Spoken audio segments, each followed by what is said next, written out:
adalah part ke-52.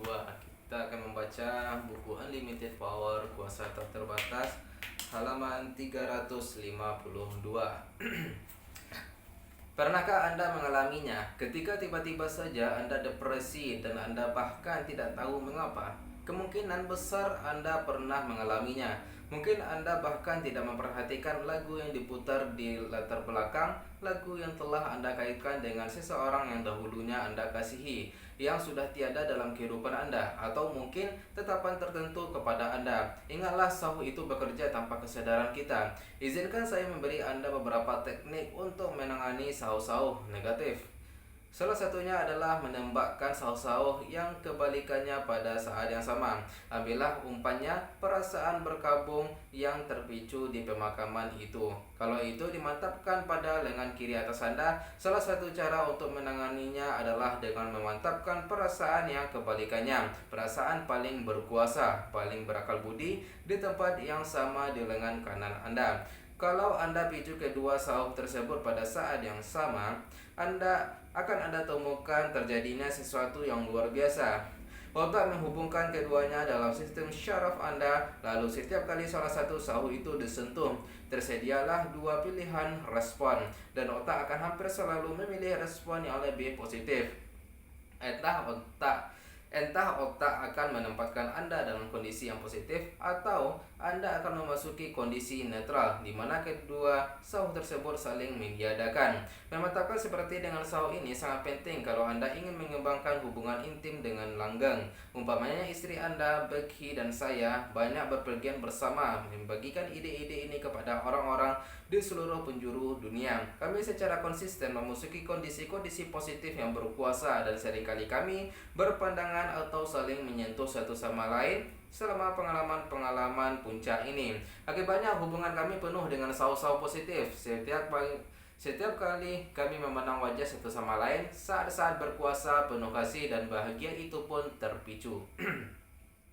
Sebaliknya, ketika suatu hubungan sampai pada titik di mana kedua pasangan ini tidak lagi tahan terhadap satu sama lain, sauh-sauh negatiflah yang seringkali menjadi alasannya. Ada masa di banyak hubungan ketika sepasang suami istri mungkin mengalami lebih banyak pengalaman negatif daripada positif yang berhubungan dengan satu sama lain. Kalau mereka secara konsisten saling melihat satu sama lain, sementara mereka berada dalam kondisi-kondisi tersebut, perasaannya menjadi terkait. Terkadang hanya memandang satu sama lain saja sudah membuat mereka ingin berpisah. Ini terutama terjadi ketika sepasang suami istri banyak bertengkar, dan kalau selama kondisi-kondisi marah tersebut, masing-masing membuat pernyataan yang dirancang untuk melukai atau membuat marah pasangannya. Ingatlah untuk menggunakan interupsi pola. Kondisi-kondisi intensif ini menjadi terkait dengan wajah pasangan. Setelah beberapa lama, masing-masingnya ingin bersama dengan orang lain. Mungkin orang yang baru, seseorang yang mewakili hanya pengalaman-pengalaman positif.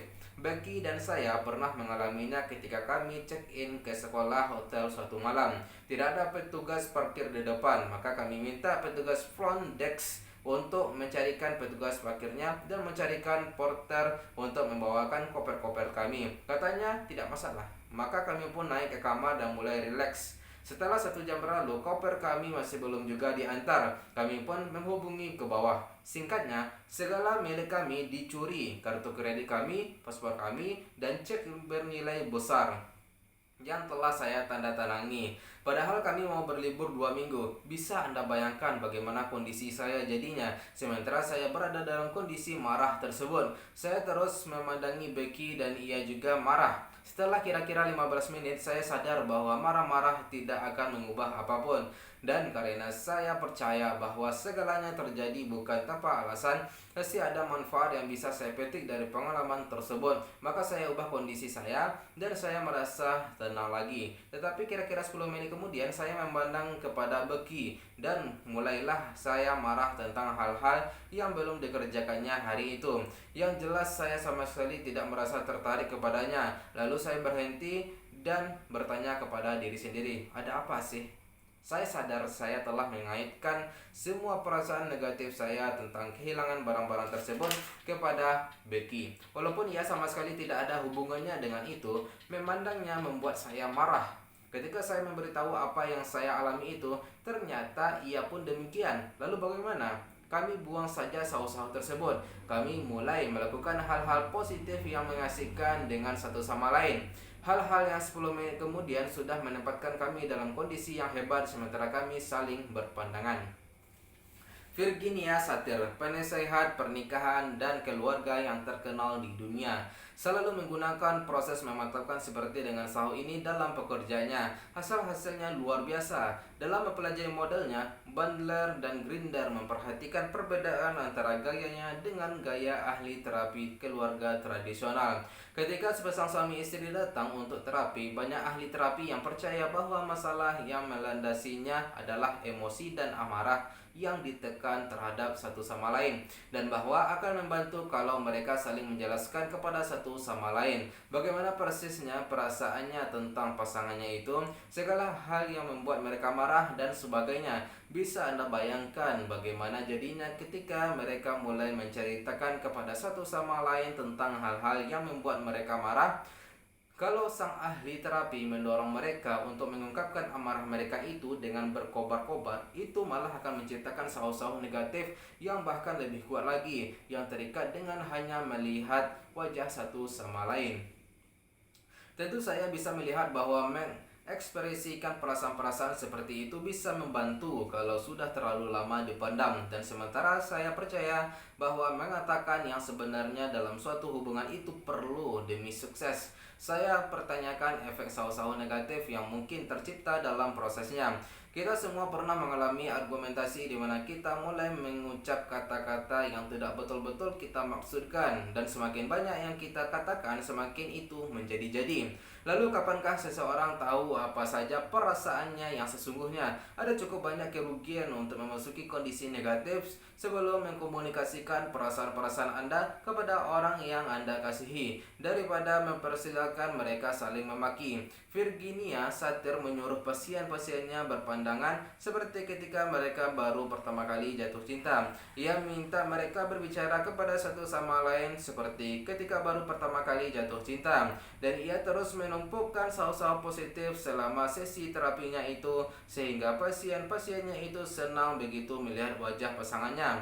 Dari kondisi positif itulah mereka bisa memecahkan masalah-masalah mereka lewat komunikasi yang jelas tanpa melukai perasaan satu sama lain. Malah mereka perlakukan satu sama lain dengan demikian peduli dan peka sehingga terciptalah pola baru, cara untuk memecahkan masalah di masa depan.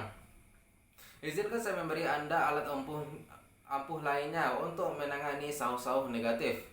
Pertama-tama marilah kita ciptakan saus sumber daya yang positif dan berkuasa. Adalah paling baik kalau kita selalu mulai dengan yang positif daripada yang negatif. Jadi kalau yang negatif menjadi sulit ditangani, Anda punya alat untuk membantu diri keluar dari kondisi itu sesegera mungkin. Saya minta Anda ingat-ingat pengalaman positif yang paling berkuasa selama seumur hidup Anda. Dapatkanlah pengalaman dan perasaan-perasaan tersebut di tangan kanan Anda. Bayangkanlah melakukan itu dan rasakanlah seperti apa itu di tangan kanan Anda.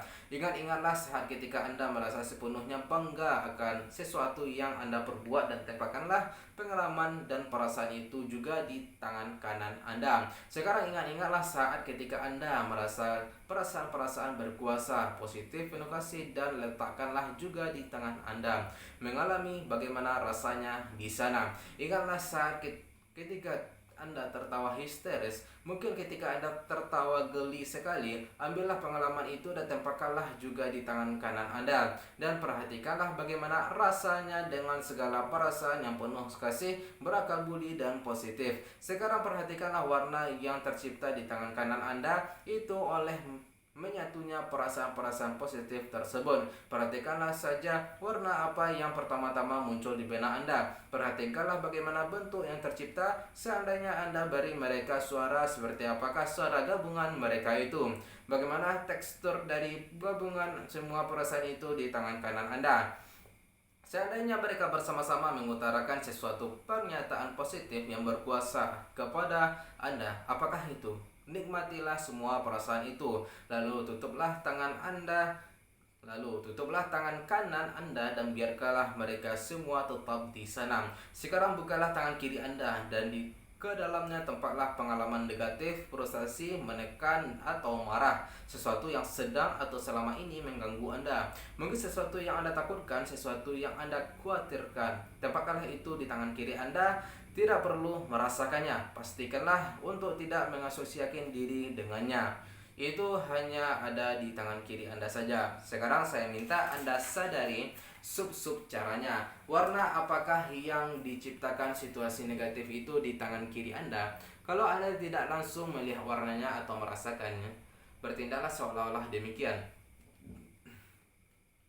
Apakah warnanya seandainya memang ada warnanya? Akseslah sub-sub cara lainnya. Apakah bentuknya? Apakah terasa ringan atau berat? Bagaimanakah teksturnya? Seperti apakah suaranya? Seandainya ia mengucapkan satu kalimat kepada Anda, apakah itu? Seperti apakah suaranya? Bagaimanakah teksturnya? Sekarang kita akan melakukan apa yang disebut membuang sauh. Anda bisa bermain dengan ini dengan cara apapun yang terasa alami bagi Anda. Salah satu pendekatannya adalah dengan mengambil warna dalam tangan kanan Anda yang positif, menganggapnya cair, dan menuangkannya ke dalam tangan kiri Anda dengan sangat cepat. Sambil membuat sarah-sarah lucu dan melakukannya dengan gembira, lakukanlah itu hingga sauh negatif di tangan kiri Anda juga berwarna seperti pengalaman positif di tangan kanan Anda. Berikutnya ambillah suara yang di tangan kiri Anda itu, masukkanlah ke dalam tangan kanan Anda. Perhatikanlah apa yang dilakukan tangan kanan Anda terhadapnya. Sekarang ambillah perasaan dari tangan kanan Anda dan tuangkanlah ke dalam tangan kiri Anda. Perhatikan apa yang diperbuatnya terhadap tangan kiri Anda begitu memasukinya. Tepuklah kedua tangan Anda dan menahannya beberapa lama hingga terasa terseimbang. Biar terasa seimbang. Sekarang warna tangan Anda kanan dan kiri Anda seharusnya sama. Perasaan-perasaannya pun seharusnya serupa. Setelah selesai, lihatlah bagaimana perasaan Anda tentang pengalaman di tangan kiri Anda. Kemungkinan besar Anda sudah membuang segala kuasanya untuk mengganggu Anda. Kalau belum, ulangilah latihan ini, lakukanlah dengan sub-sub cara lainnya dan mainkanlah dengan lebih efektif. Setelah 1-2 kali, hampir siapapun bisa betul-betul menghilangkan kuasa dari sesuatu yang dulunya merupakan sauh negatif yang kuat. Sekarang seharusnya Anda sudah merasa senang atau setidaknya netral tentang pengalaman tersebut. Anda bisa melakukan proses yang sama kalau Anda marah terhadap seseorang dan ingin mengubah bagaimana perasaan Anda tentangnya. Anda bisa membayangkan wajah seseorang yang betul-betul Anda sukai di tangan kanan Anda dan wajah seseorang itu yang betul-betul Anda tidak sukai di tangan kiri Anda. Mulailah dengan memandangi wajah orang yang Anda tidak sukai itu, lalu memandangi wajah orang yang Anda sukai, lalu terus bergantian. Lakukanlah itu dengan semakin cepat tanpa memberi cap lagi yang mana Anda suka atau tidak suka. Rapatkanlah kedua tangan Anda, bernafaslah, tunggulah sejenak. Sekarang ingatlah orang yang Anda tidak sukai. Seharusnya sekarang Anda sudah menyukainya atau setidaknya oke tentangnya.